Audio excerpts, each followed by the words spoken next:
So Ambareesh ಮತ್ತು ನಿಮ್ಮ ಸ್ನೇಹದ ಯಾವುದಾದ್ರೂ ಒಂದು ಘಟನೆನ ನೆನಪು ಮಾಡ್ಕೊಳ್ಳೋದಾದರೆ ಏನು ಹೇಳ್ತೀರಿ? ಮಂಡ್ಯ ರಾಜಕಾರಣಕ್ಕೆ ಬರಲಿಕ್ಕೆ ನಾನು ಒಬ್ಬ ಪ್ರಬಲವಾದಂಥ ಕಾರಣಕರ್ತ. ನನ್ನ ಅವರ ಸ್ನೇಹ ಭಾಳ ಅಪಾರವಾದದ್ದು. ಸೊ ಬಂದು ಒಂದು ಬಾರಿ MP ಆದಮೇಲೆ ಎರಡನೇ ಬಾರಿಗೆ ಅವರು ಕಾಂಗ್ರೆಸ್ಗೆ ಹೋದರು, ನಾನು ಜನತಾ ದಳದಲ್ಲಿದ್ದೆ.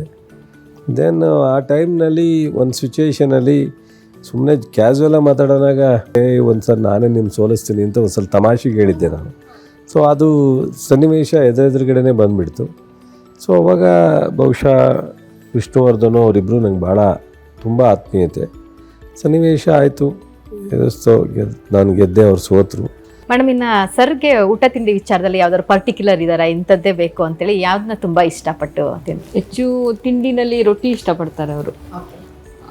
ಊಟದಲ್ಲಿ ಉಪ್ಸಾರು, ಆಮೇಲೆ ನಾನ್ ವೆಜ್ ಬಂದರೆ ನಾಟಿ ಕೋಳಿ ಸಾರು.